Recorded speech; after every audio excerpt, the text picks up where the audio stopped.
Hello everybody, my name is Suman Dua. I'm a registered migration agent at Nationwide Migration and Education. In this video today, I will be explaining you South Australia's nomination requirements for visa subclasses 190 and 491. South Australia is taking applications from 20th of July 2021, and to meet their nomination requirements, first you need to meet the requirements that are set by the Department of Home Affairs, and you also need to meet the requirements that are set by the South Australia state. If you are currently in Australia, you need to be living and working in South Australia to be eligible for the nomination, unless you are applying for the Talent and Innovators program under the employment stream. We will talk in detail about this program in one of my other videos. There are some occupations that are available for offshore applicants, so you will have to see if your occupation is available for offshore candidates on South Australia's occupation list and if you meet the requirements. We will talk about the offshore occupations a bit later in the video. And like I said before, first you have to meet the requirements that are set by the Department of Home Affairs, which are that you need to be under 45 years of age, you need to have competent English, you need to have a positive skills assessment in an occupation which is on South Australia's occupation list.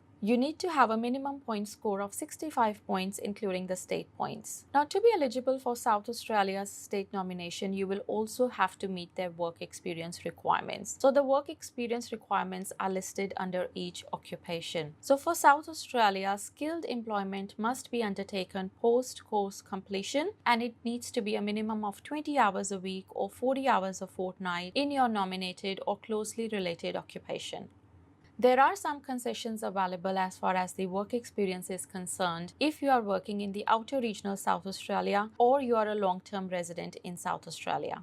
In some cases, there are also exemptions and waivers available for South Australian graduates. South Australia currently has 3 priority streams. So the first one is Talent and Innovators program. The second one is applicants who are currently living and working in South Australia, including the long-term residents. And the third one is the international graduates of South Australia. For the Talent and Innovators program, all occupations that are listed on South Australia's occupation list are available under that program. I will be making a separate video explaining you in detail about the Talent and Innovators program, because I think if you understand the requirements, there are a lot of applicants who might be eligible under that stream. So there are 5 sub-streams under Talent and Innovators program. So the first one is the employment stream, where you are already working for a South Australia's employer in your nominated or closely related occupation. The second one is for applicants who are working in the outer regional South Australia. So if your employer is based in the outer regional South Australia and you're working for that employer. And the third one is the startup and small business stream. So if you're somebody who is already running a business in South Australia for the last 12 months. The fourth one is the high performing graduates. So the high performing graduates are eligible under the Talent and Innovators program. The fifth one is the independent talent stream. So this is for highly skilled applicants who are in South Australia. South Australia's second priority stream, which is currently living and working in South Australia, including the long-term residents of South Australia, has got 3 sub-streams. So the first one is for the applicants who are currently working and living in South Australia in their nominated occupation or closely related occupation. So you need to be working a minimum of 20 hours a week or 40 hours a fortnight in your nominated or closely related occupation, and the work experience requirements and the duration is mentioned under the occupation you are applying for. If you are somebody who is only working part-time, which is less than 35 hours, then you're only eligible for the 491 nomination. For most occupations, you need a 6 months work experience to be eligible for a 491 nomination and a 12 months work experience post-qualification for a 190 nomination. Also, please note that some occupations, they do require higher work experience. So to be eligible under this stream, you need to be working and living both in the outer regional South Australia, and you could be working in any skilled occupation. You need to be working for 12 months, minimum of 20 hours a week or 40 hours a fortnight to be eligible for a 491 nomination, and for a 190 nomination, you need to be living and working in outer regional South Australia for a minimum of 24 months. So the third substream is currently living and working in South Australia as a long-term resident. So again, it has got 3 substreams under it. So the first one is for the former international graduates or the partners. The second one is for temporary residents, and the third one is for the Safe Haven Enterprise visa holders. So if you are a former international graduate of South Australia, or you are a partner of a former international graduate of South Australia, then you need to be residing continuously in South Australia for the last 3 months, and you need to be working in any occupation for the last 12 months. So that occupation could be at a skill level 1, 2 or 3, and if it's a level 4 skilled occupation, then it could be under the carers and aides occupation. Your 12 months work experience needs to be minimum of 20 hours a week or 40 hours a fortnight, and it does not have to be continuous. So as long as you have worked for 12 months in the last 3 years in any skilled occupation, you could apply for the registration of interest. So lower skilled occupations will not be eligible under this stream, and usually a 491 nomination will only be available. A 190 nomination will be available only on a discretionary basis. Let's say you're working in a highly skilled occupation and you're making a minimum of 80,000 per year. In that case, you may be considered for a 190 nomination. There's second substream, which is for the temporary visa holders only. So you need to be currently living and residing in South Australia for a minimum of 5 years, and you need to be working for at least 12 months in any skilled occupation. So the skilled occupation could be a level 1, 2 or 3, and if it is a level 4 occupation, then it could be under the carers and aides occupation. Your 12 months work experience needs to be a minimum of 20 hours a week or 40 hours a fortnight. Again, lower skilled occupations will not be eligible, and only a 491 visa nomination will be available. Option 3, which is for Safe Haven Enterprise visa holders. So you need to be currently living and residing in South Australia for a minimum of 5 years, and you need to be working for 12 months in any occupation. So that occupation does not have to be a skilled occupation, and only a 491 visa nomination will be available.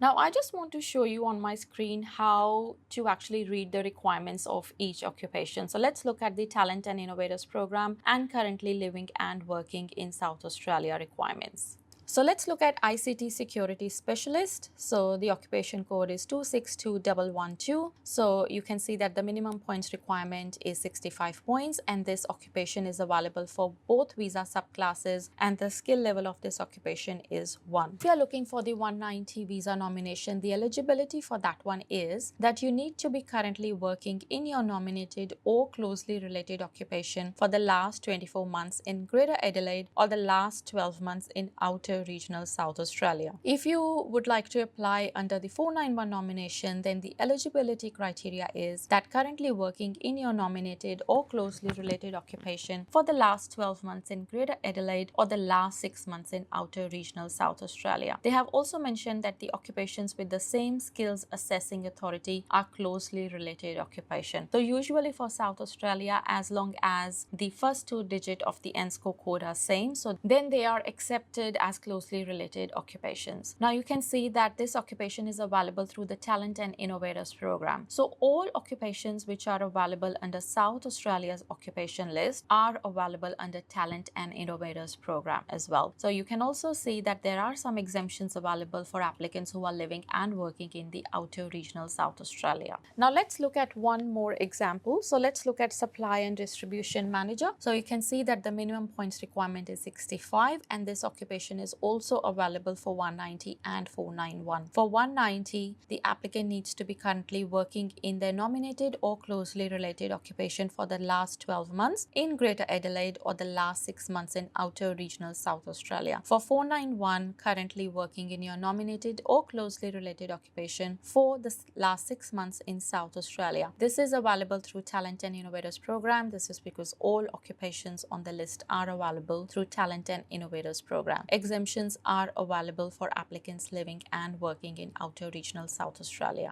As you can see that South Australia has mentioned the work experience requirement very clearly for each occupation for both the visa nominations 190 and 491.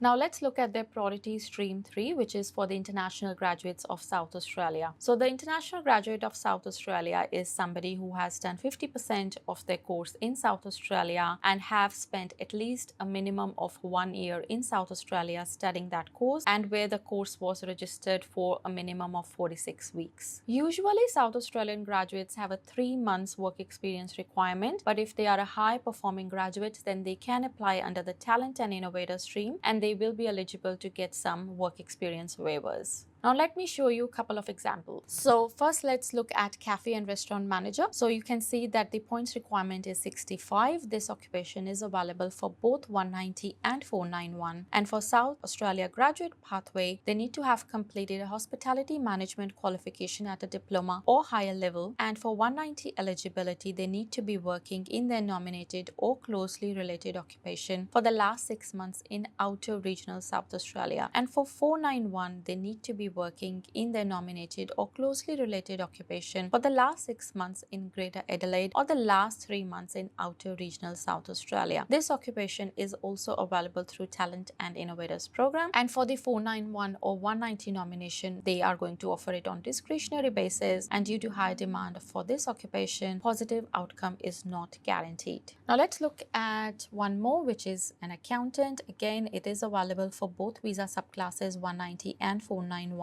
Minimum points requirement is 65. So for South Australia graduate pathway, you need to have completed a bachelor's degree or higher qualification, and for 491, you need to be currently working in your nominated or closely related occupation for the last 12 months or last 6 months in outer regional South Australia. For 190, you can see that they have mentioned that it is only available through Talent and Innovators program. So occupations with the same skills assessing authority are closely related occupations. Exemptions are available if you are working in the outer regional South Australia. Also, they have mentioned that no high performing graduate work experience waivers are available for this occupation. So even if you're somebody who is a high performing graduate, you cannot get the work experience waivers. And due to high demand for the occupation, a positive outcome is not guaranteed. Now let's look at one last one, which is the early childhood pre-primary teacher. So for this one, you only need 65 points, 190, 491 nomination, both are available. You need to have completed a bachelor's degree or higher qualification in South Australia, and you need to be currently working in your nominated or closely related occupation for the last 3 months in South Australia. Occupations with the same skills assessing authority are closely related occupation. Then if you are a South Australia graduate, you don't need work experience if you are one of the high performing graduates, and then you will need to apply through the Talent and Innovators program. So you could be a PhD or master's by research degree holder. You could have a GPA of 5 or higher, and you also need a proficient English, first class honors in a dedicated honors year, and proficient English overall or higher. GPA of 5 or higher in a bachelor's degree and proficient English overall or higher, at least superior English. So if you meet the high performing graduates requirement, you could get the work experience waiver for this one. So they have also mentioned that applicants with a GPA of 5 to 5.99 are eligible for 491 only. Applicants applying with superior English only are eligible for 491 only. As you can see that they have mentioned very clearly about the requirements for South Australian graduates if you're applying under any of their occupation. So if you're South Australia's graduate and your occupation is available on their occupation list, you may want to check what the requirements are and see if you can meet those requirements. South Australia has also opened for offshore applicants for 36 occupations. So you can see the occupations on my screen now. So these occupations are available for offshore applicants, but what I have noticed is that they have got very high work experience requirement, and in some cases a very high points requirement as well to be eligible for their nomination. So let's look at 3 of the occupations to understand what the requirements are. Let's first look at wall and floor tiler.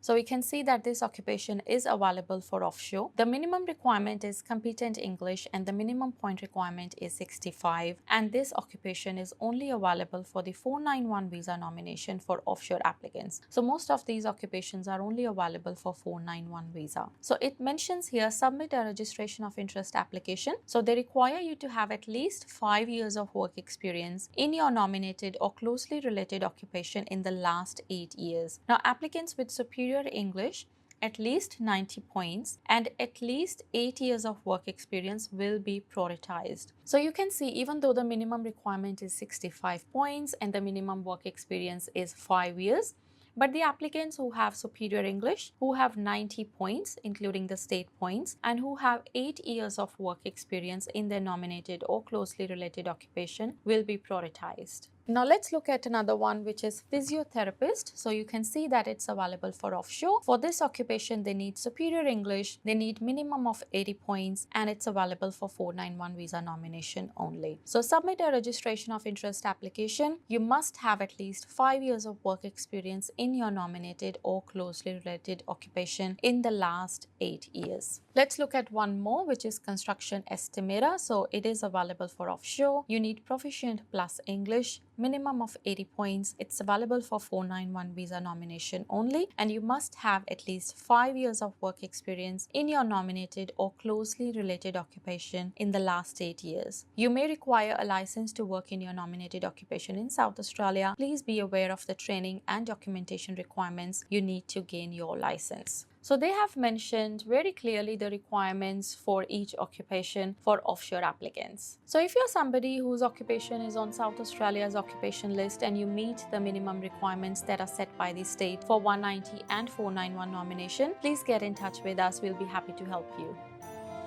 Stay updated about Australia's immigration. Make sure that you subscribe to our channel.